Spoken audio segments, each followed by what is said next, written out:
ओम शांति। 11/4/2022 की मुरली है।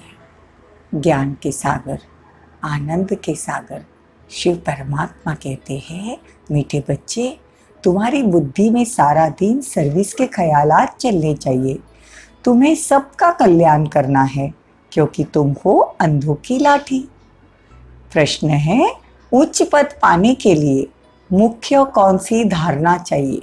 अगर हमको सत्युग में उच्च पद पाना है तो कौन सी एक ऐसी धारणा है जो अगर हम करते हैं तो हमें उच्च पद मिलेगा? उत्तर है, उच्च पद तब मिलेगा जब अपनी कर्मेंद्रियों पर पूरा कंट्रोल होगा।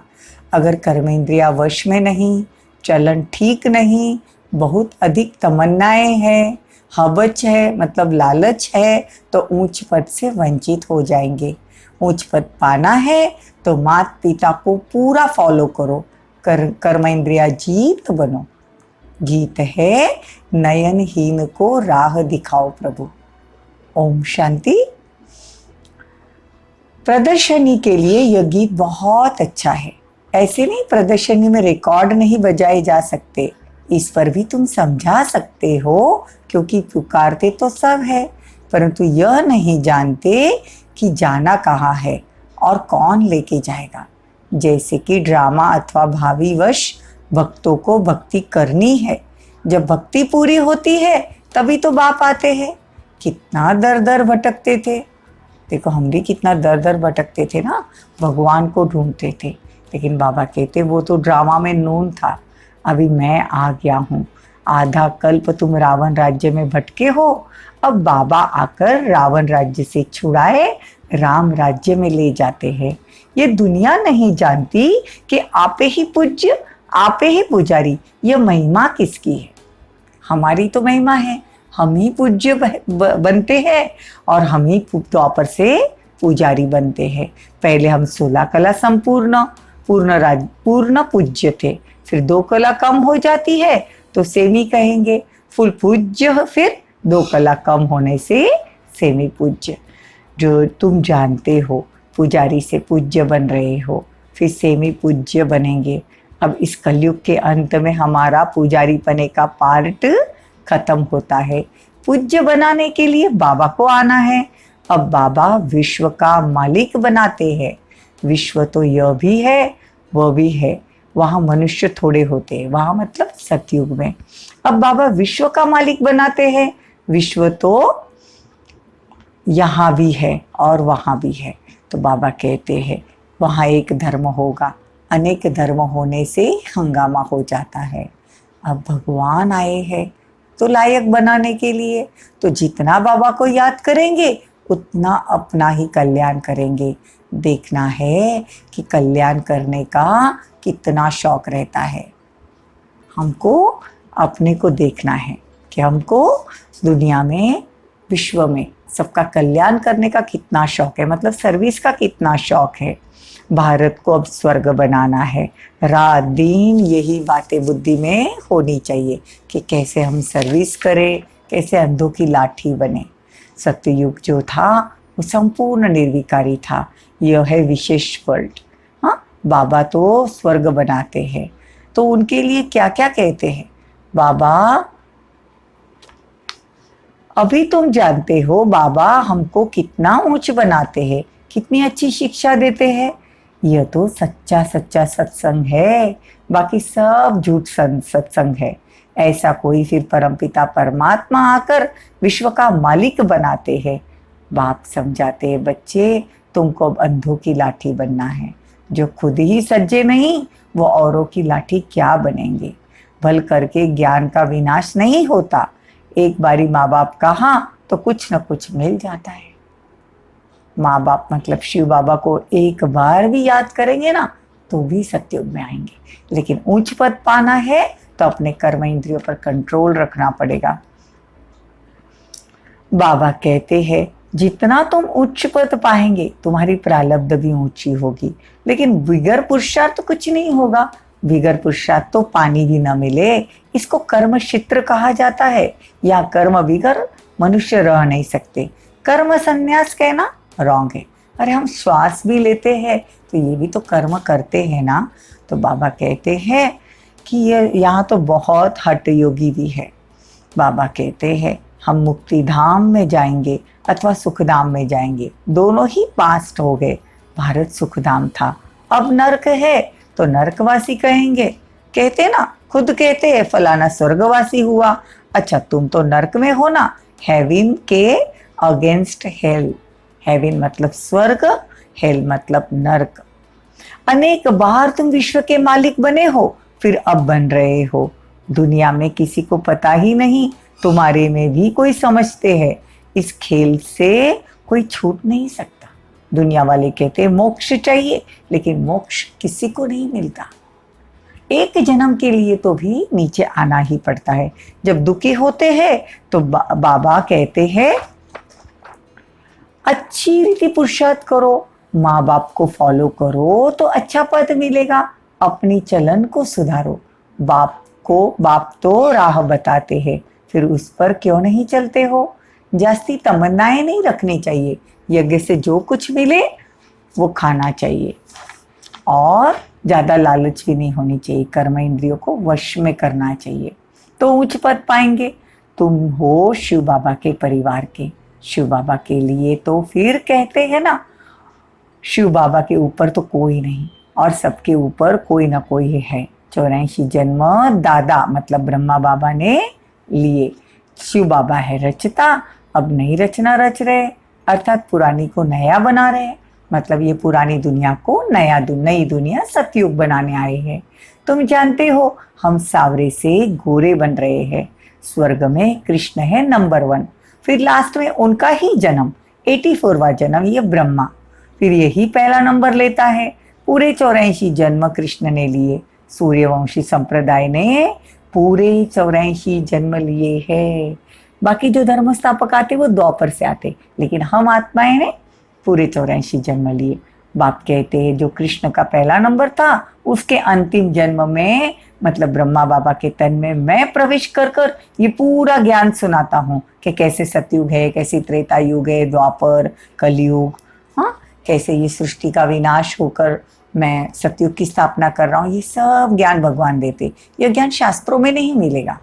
अच्छा, मीठे मीठे सिकी लदे बच्चों प्रति माता पिता बाप दादा का याद प्यार और गुड मॉर्निंग। रूहानी बाप की रूहानी बच्चों को नमस्ते। हम रूहानी बच्चों की रूहानी माता पिता बाप दादा को याद प्यार, गुड मॉर्निंग, नमस्ते, थैंक यू, बहुत बहुत शुक्रिया। धारणा के लिए मुख्य सार, कोई भी विनाशी तमन्नाएं नहीं रखनी। अपना और सर्व का कल्याण करना है। देह सहित सब कुछ भूल वापस घर चलना है। इसीलिए चेक करना कि हमारी बुद्धि कहीं अटकी हुई तो नहीं है। वरदान, देखो सतगुरु वरदान देते हैं, तो अपने सिर पे उनका हाथ रखकर वरदान लो। नेचुरल अटेंशन को अपनी नेचर मतलब आदत बनाने वाले स्मृति स्वरूप भव।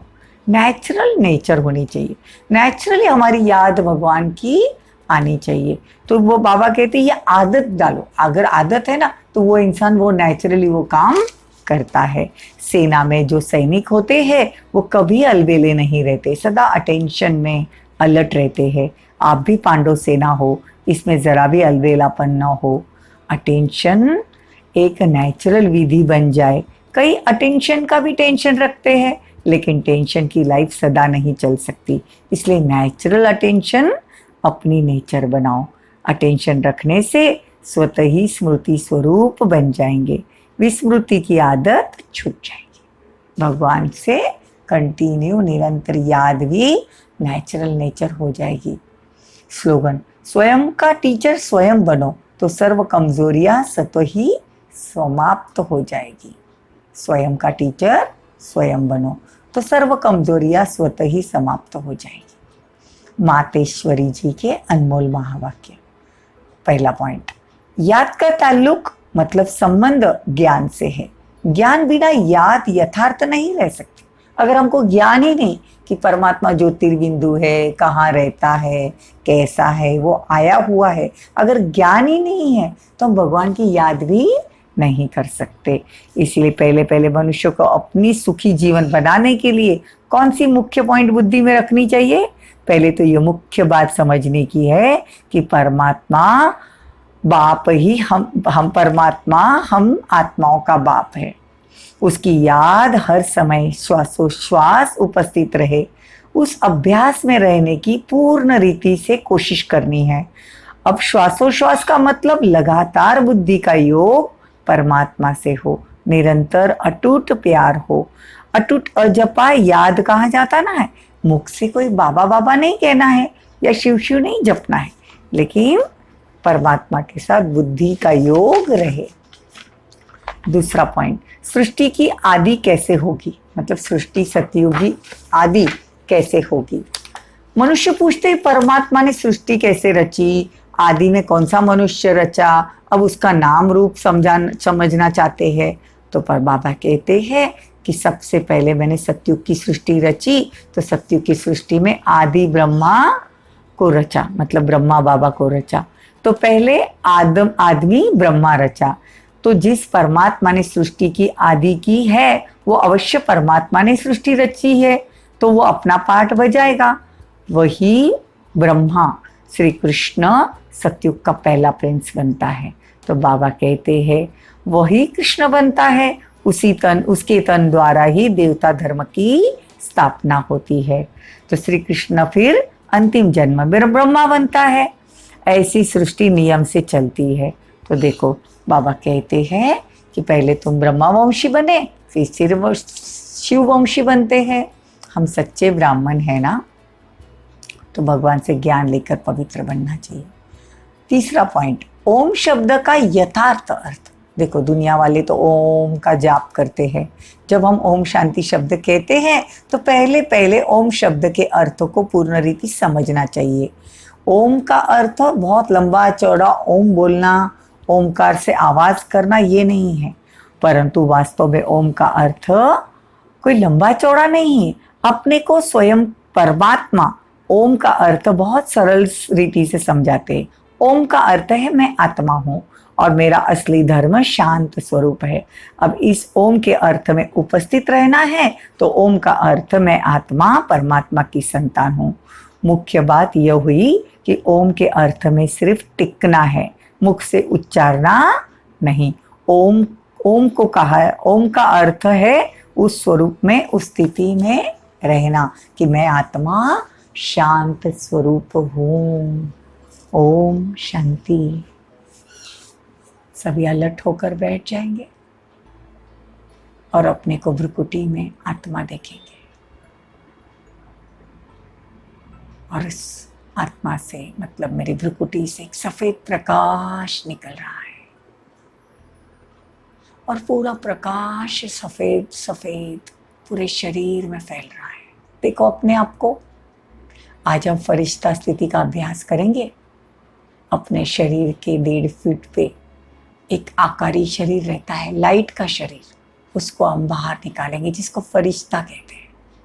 वो जितने हम पॉजिटिव उतना वो सफेद होता है। तो हम फरिश्ता, इस स्थूल शरीर से एक आकारी शरीर निकल रहा है, सफेद लाइट का शरीर। देखो अपने आप को, अपना हूबहू दूसरा चित्र। स्थूल शरीर के सामने एक फरिश्ता रूप जो पूरा लाइट का शरीर है, ट्रांसपेरेंट। अब मैं फरिश्ता चमकीली सफेद ड्रेस पहनकर, ज्ञान और योग के पंख लगाकर ऊपर की ओर उड़ रही हूँ। इसको अंतवाहक शरीर भी कहते हैं। ये स्थूल शरीर से आकारी शरीर, मन बुद्धि से हम जहाँ जाना चाहे वहाँ जा सकते हैं। आज हम सूक्ष्म वतन में चलेंगे, जहाँ बाप दादा ब्रह्मा बाबा के तन में शिव बाबा हमारा इंतजार कर रहे हैं। मैं फरिश्ता ऊपर की ओर उड़ रहा हूँ और मैं सूक्ष्म वतन में पहुंच गया। सफेद प्रकाश की दुनिया और ब्रह्मा बाबा फरिश्ता रूप में, उनके तन में शिव बाबा। बाहें पसार कर हमारा इंतजार कर रहे हैं। मैं फरिश्ता बाप दादा को जाकर गले लगती हूँ। 1000 भुजा वाले बाबा मुझे अपने बाहों में ले लेते हैं और जैसे ही मैं भगवान को गले लगती हूँ उनकी सारी शक्तियां मेरे में ट्रांसफर हो रही है। देखो वो नजारा। मैं फरिश्ता भगवान से पावरफुल दृष्टि ले रहा हूँ। उनकी सारी शक्तियां मुझ में जा रही है। बाबा मेरे सिर पर हाथ रखते हैं, कहते बच्ची आयुष्मान भव, निरोगी भव, सफलता मूर्त भव। मैं फरिश्ता भगवान का वरदानी हाथ सिर पर लेकर वापस अपने शरीर की ओर, स्थूल शरीर में नीचे की ओर जा रहा हूँ। अपने फरिश्ता वापस अपने शरीर में। मेरे शरीर से पवित्रता की पावरफुल शक्तियां निकल रही है और पूरे घर में शांति, सुख, पवित्रता फैल रही है। ओम शांति, ओम शांति।